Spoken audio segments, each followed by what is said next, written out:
끝까지 잡아야 할 두 가지 끈이라는 제목으로 함께 은혜를 나누도록 하겠습니다. 얼마 전에 어느 가정의 신방을 갔다가 그 마당에 심기어져 있는 대나무들을 보게 되었습니다. 예전에도 본 적이 있었기 때문에 익숙한 대나무들이었지만 예전에 비해서 훨씬 더 높아진 것이 아주 멋들어지게 있어서 깜짝 놀랐어요. 그래서 그 대나무 가까이 가가지고 이렇게 손으로 만져보기도 하고 그랬던 지난주였었는데요. 그 여러분들도 아시다시피 대나무는 시간이 지나가면서 성장을 하는 동안 그 일정한 간격을 두고 이렇게 마디를 맺게 되어지죠. 그 매듭을 따라서 성장하는 나무는 곱게 그리고 멋지게 하늘을 향해서 쭉쭉 뻗어가지 않습니까? 그런데 마찬가지로 우리 사람의 성장이라고 하는 것도 그때마다의 매듭을 잘 이렇게 지어야 그 다음 단계로의 성장이 가능해지는 법이에요. 어느덧 우리가 오늘 이렇게 2022년도의 9월 달 첫 주를 맞이하게 되었어요.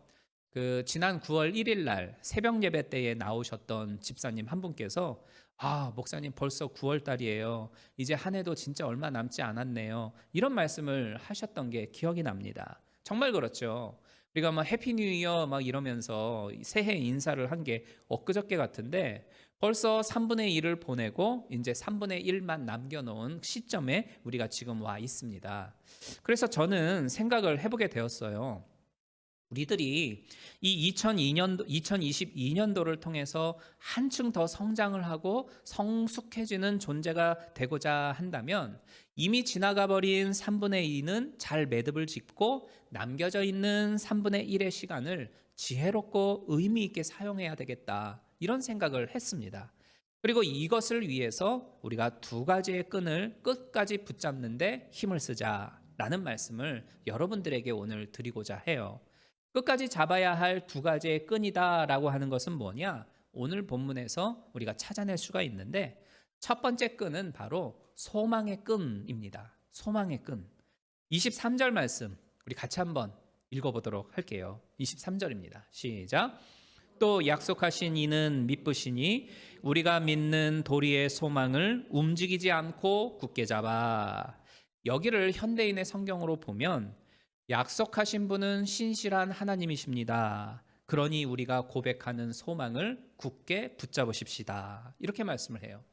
여러분이 하나님께로 바라는 소망이 있습니까? 그러면 그 소망의 끈을 굳게 붙드십시오.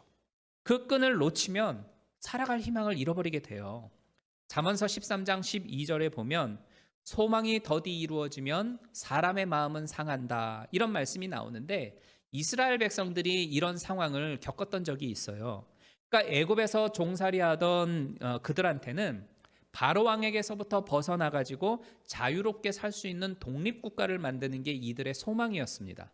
그러던 어느 날 모세라고 하는 불세출의 영웅이 등장을 하게 되면서 우리들의 소망이 이제 드디어 이루어지나 보다 했습니다. 그런데 이게 소망이 잡힐 듯 하면서도 붙잡히지 않는 거예요.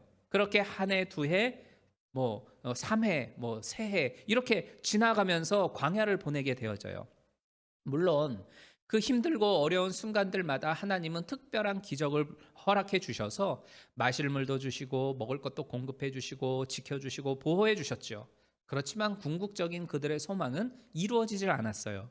그러자 백성들은 결국 그 소망의 땅을 향해 가는 그 여정에서 하나님을 원망하고 불평하게 되죠. 소망을 품은 채 40년이라고 하는 긴 세월이 지났지만 이루어질 기미가 보이지를 않게 되니까 마음이 상해진 거예요. 그러다 보니까 소망의 끈을 놓아버리게 되어지고 그 빈 자리를 대신 원망과 불평이 가득 채워지게 되더라라는 겁니다.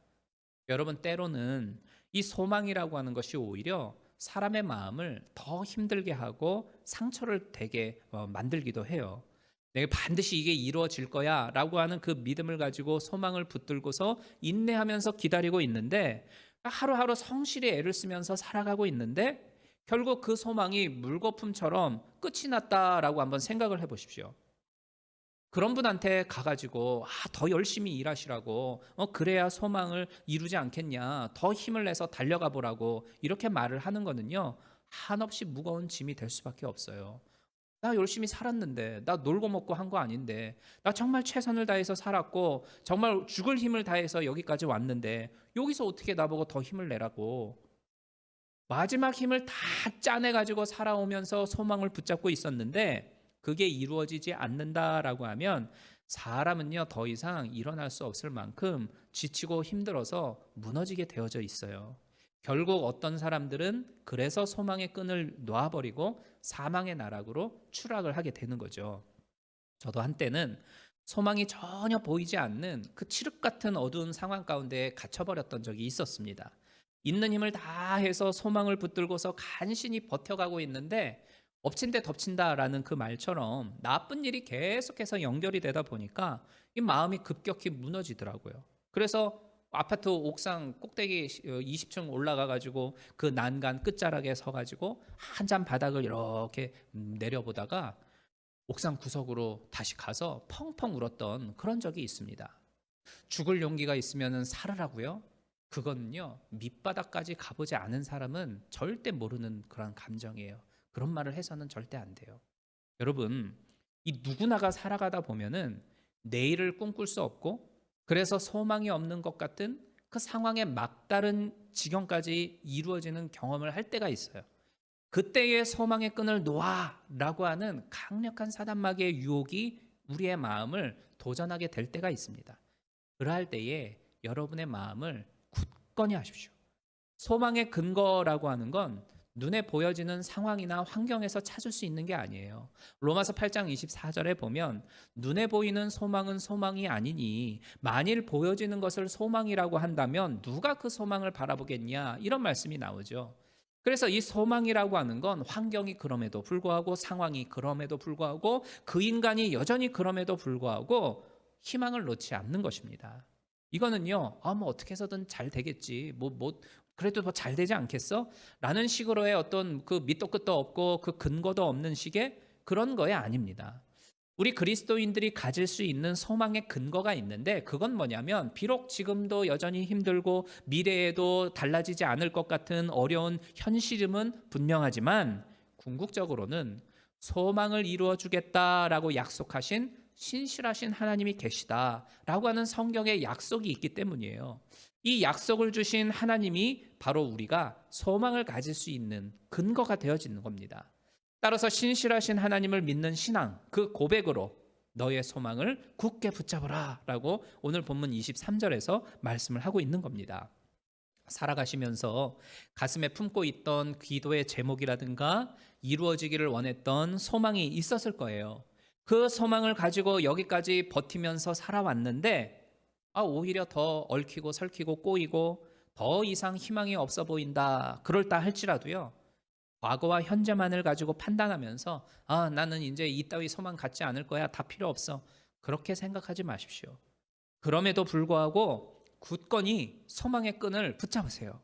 놓치지 아니하고 계속 붙잡고 하루하루를 이어나아간다라고 한다면 그 이어져가는 그 소망은 반드시 이루어지게 될 줄로 믿습니다. 이거는 힘든 일이에요.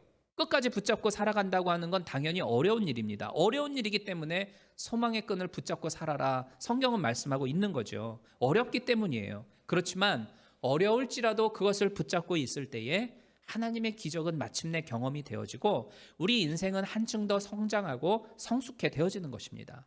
소망의 근원 되시는 하나님을 끝까지 붙잡으셔서 마침내 여러분의 소망이 이루어지고 그것을 간증할 수 있는 우리 모두가 되기를 주님의 이름으로 축원합니다. 두 번째로 끝까지 붙잡아야 할 두 번째 끈이라고 하는 건 관계의 끈입니다. 관계의 끈. 사람이 세상에서 살면서 누군가하고 관계를 맺고 인연의 실을 엮이게 되어진다라는 건 자연스러운 거죠. 관계 속에서 사실 우리의 삶은 다 이루어진다라고 볼 수도 있어요. 태어나면 제일 먼저 부모와의 관계가 이어지게 되죠. 연결되죠.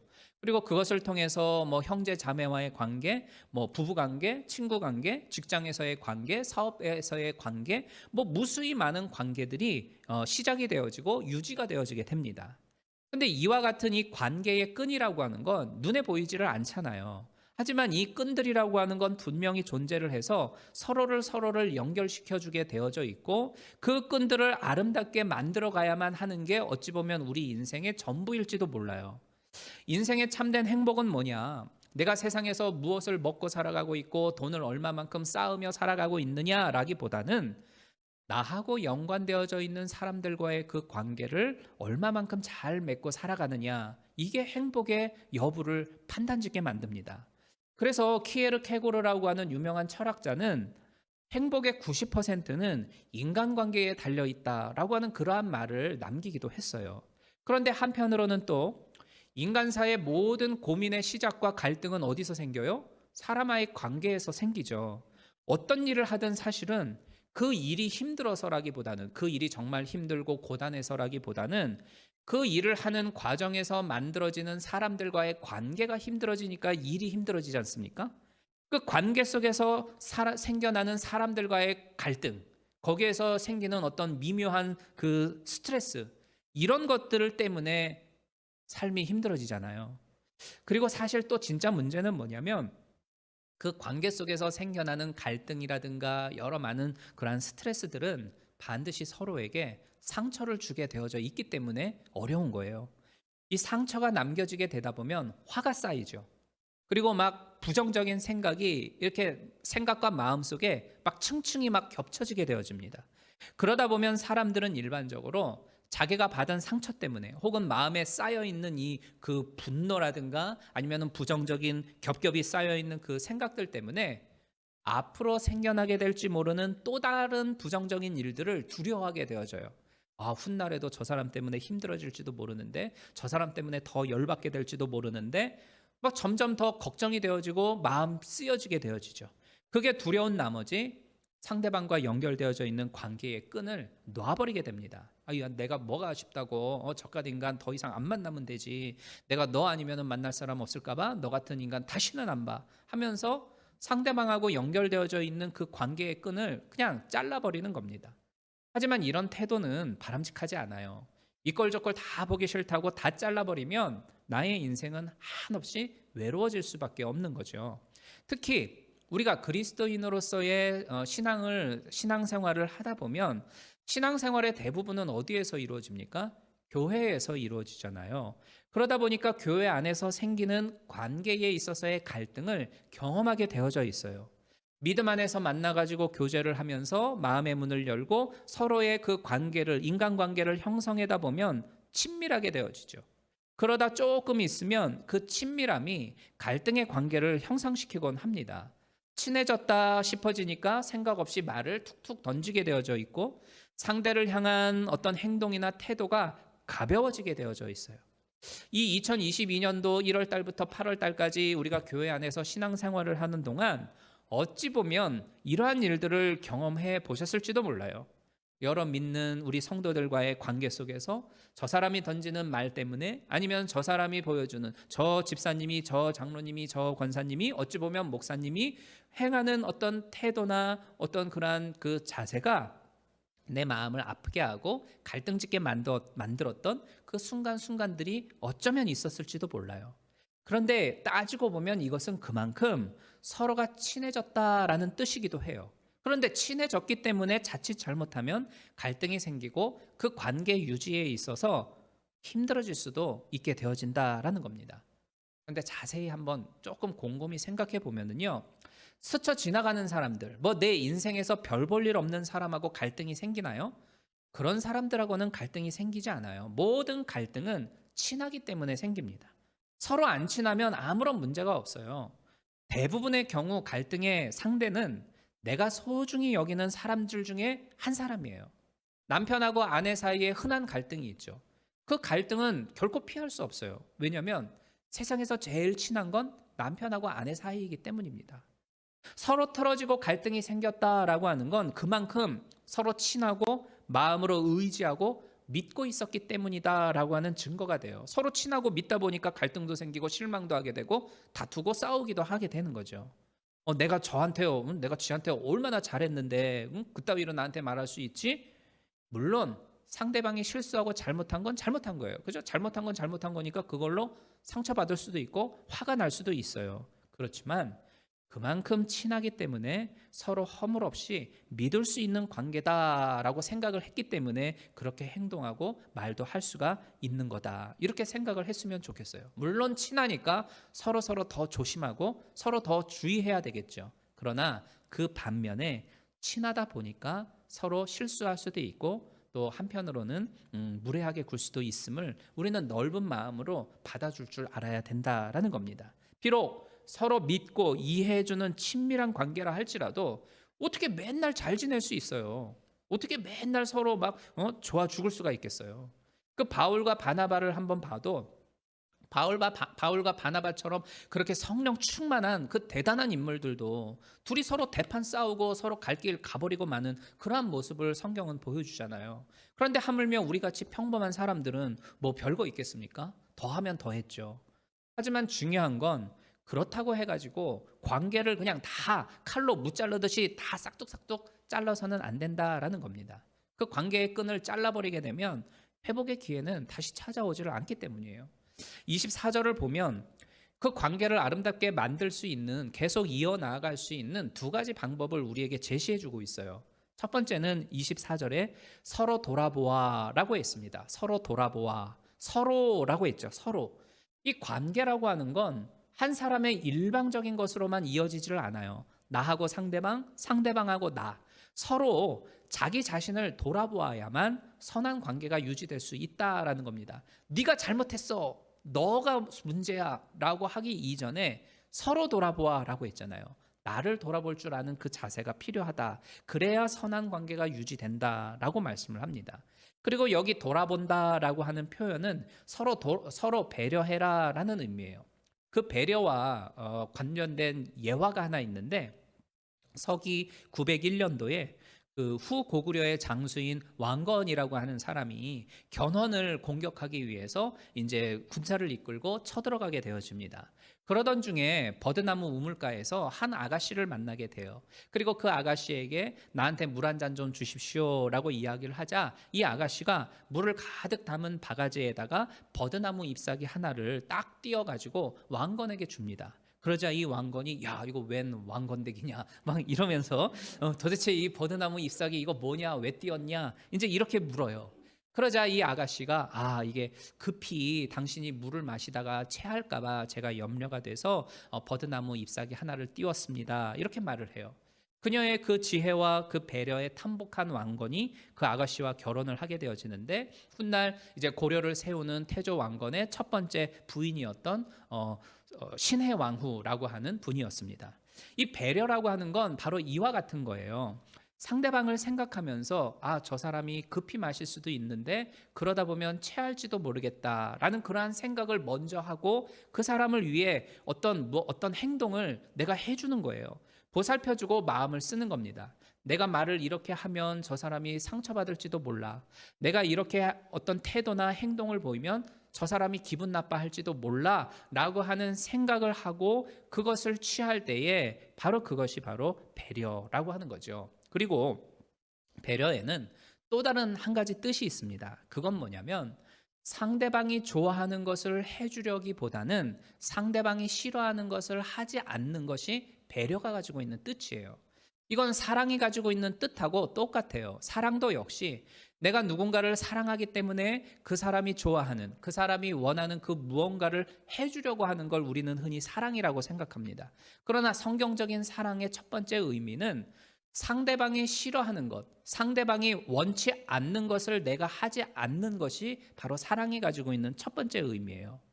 그래서 이 어떻게 보면 상대가 좋아하는 일을 해주는 건 쉬워요.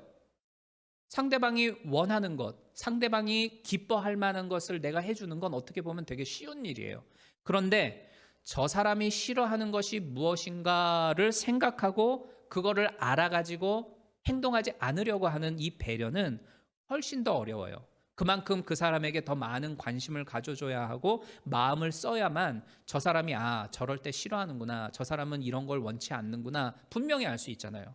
남편과 아내 사이에서도 깊은 관심을 두고서 남편을 바라보고 아내를 바라봐야 우리 아내는 뭘 싫어하는구나. 이러할 때 이렇게 내가 말하고 행동할 때에 이걸 원치 않는구나. 그걸 알 수 있잖아요. 그거를 알고 행동해야 그것이 바로 배려고 사랑이라는 겁니다. 그러나 이게 서로가 돌아보아서 입장을 바꾸어 놓고 서로 다시 한번 생각해 보게 되어지면 그 마음씀의 배려와 그 사랑이 상대방에게 전달되어지게 되어져요. 그러면은 그 관계는 한층 더 선하게 유지되어질 수 있고 아름답고 복된 관계로 이어져서 서로를 행복하게 만들 수가 있는 것입니다.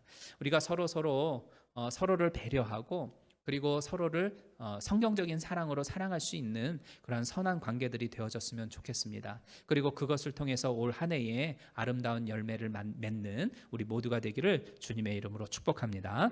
두 번째는 사랑과 선행을 격려하는 것이죠. 누군가를 사랑하면 그 사랑에 대한 어떤 구체적인 표현이 뒤따라가게 되어져 있죠. 그 사도 요한은 표현 없는 사랑은 사랑이 아니다라고 하는 그러한 말씀을 하는데, 생각만 가지고서 그리고 말로만 사랑한다라고 하고 그 이후에 뒤따라오는 구체적인 행동이 없는 것은 진정한 사랑이 아니라고 성경은 가르치고 있어요. 그래서 내가 누군가를 사랑한다라고 하면 그 상대방을 생각하면서 선물을 사주기도 하고 식사로 접대하기도 하고 작은 카드에 용기를 내는 그러한 글도 써서 이렇게 주기도 하고 하는 거죠. 그리고 이 이외에도 사랑을 표현하는 데 있어서 할 수 있는 구체적인 여러 많은 방법들이 있을 거예요. 그렇게 누군가가 나한테 보여주는 그 사랑의 표현들이 있을 거예요. 그 사랑의 표현을 내가 선한 행동으로서 받아들여주고 그것에 대해서 격려해 주라라는 겁니다. 그 격려라고 하는 건 그 사람이 나한테 보여주는 그 사랑의 표현을 당연하게 여기지 말라라는 거예요. 또는 뭐 겨우 이거야? 내가 너한테 베풀어 준 게 얼만데 겨우 이거 깻잎 한 장이냐? 하면서 서로 비난하고 내리깎지 말라는 겁니다. 더 북돋아주고 더 힘을 낼 수 있도록 용기를 주라는 거예요. 어찌 보면 사랑과 선행을 행하는 사람도 되게 중요하지만, 우리가 누군가에게 베풀고 누군가를 사랑하고 선행을 하는 것도 중요하지만, 그것을 받아주는 사람이 당연히 여기지 아니하고 감사를 표현할 줄 알고 행복해 해주고 기뻐해 주는 게 정말 중요해요. 그러면 상대방 입장에서는 그게 동기부여가 돼가지고 더 사랑과 선행을 하려고 할 거고, 그게 선한 관계를 만들어가는 활력소가 되어지는 겁니다. 지금껏 지나온 그 시간들을 한번 돌아보고 혹시라도 마음에 걸리는 어떤 사람들과의 관계가 있는지 한번 생각해 보았으면 좋겠습니다. 그래서 야, 꼴 보기 싫어. 안 보면 그만이야. 내가 뭐 너 아니면 만날 사람 없을까 봐 막 이러면서 관계의 끈을 놔버리지 마시기를 바래요. 그 관계의 힘이라고 하는 책이 있는데 그 책에 보면 이런 표현이 나와요. 관계의 끈을 놓아서는 안 된다. 당신에게 상처를 주는 사람도 사람이지만 상처를 치유해 줄 수 있는 유일한 약도 바로 사람이다. 그게 바로 인생이다 라는 표현이 나와요. 친하기 때문에, 우리가 서로 믿을 수 있는 관계이기 때문에 때로는 상처도 주고 상처도 받고 하는 거예요. 어찌 보면 그게 인생 아니겠습니까? 마음을 넓게 열고 우리가 될 수 있으면 최대한 빨리 관계의 끈을 다시금 이어낼 수 있도록 힘써 보시기를 바랍니다. 그게 바로 우리 모두를 한 단계 성장시키고 인생을 따뜻하게 살아갈 수 있도록 해주는 힘이 되어질 거예요. 옛날에 이런 이야기가 있습니다. 한 제자가 스승에게 찾아가서, 스승님, 제가 살아가는 데 있어서 꼴 보기 싫은 사람들이 너무 많습니다. 제가 이 일을 도대체 어떻게 해야 할까요? 이 사람들 때문에 제 삶이 불행하고 힘들고 고통스럽습니다. 그러자 이 스승님이 나를 따라와 봐라 하면서 이 제자를 데려가요. 그리고 데려간 것이 공동묘지였습니다. 저 땅을 하나 파서 그 속으로 들어가라, 이렇게 이야기를 해요. 그 말이 뭐겠어요? 죽지 않는 이상 사람들과의 관계에 있어서의 완전 자유함이라고 하는 건 얻을 수가 없다는 겁니다. 인생은 어쩔 수 없이 사람들 사이에서의 갈등을 겪게 되어져 있고 상처받는 일도 있고 또 나도 반대로 누군가에게 상처 주는 일들이 있게 되어지죠. 그렇다고 해서 나 혼자 살래? 불가능한 일이죠. 다 끊어버리고 나 혼자 유아독전 할래? 있을 수 없는 일입니다. 도리어 내 마음을 넓게 열고 그리고 내 마음의 그릇을 키워나가면서 그럴 수도 있지, 한편은 이해도 돼, 상대의 어떤 입장에서 한 번쯤 되돌아보고 상대방의 티눈을 보는 것이 아니라 내 안에 들보도 볼 줄 아는 그러한 우리들이 되어야 우리의 인생이 더욱더 여유롭고 풍요로워질 수가 있는 겁니다. 여러분, 만일 잃어버린 소망이 있습니까? 또 끊어져 버린 관계가 있나요? 그러면 이 9월 달을 맞이하면서 다시금 다잡으실 수 있기를 바랍니다. 그래서 올 한 해를 마무리하는 12월에 우리가 돌아갔을 때에 거기에 도달했을 때에 연말에 가서 이번에 정말 내 소망이 이렇게 이루어졌습니다 하면서 기뻐하고, 끊어졌던 관계가 새로 이어져서 참 좋습니다라고 행복해하는 우리 모두가 다 되기를 주님의 이름으로 축원합니다.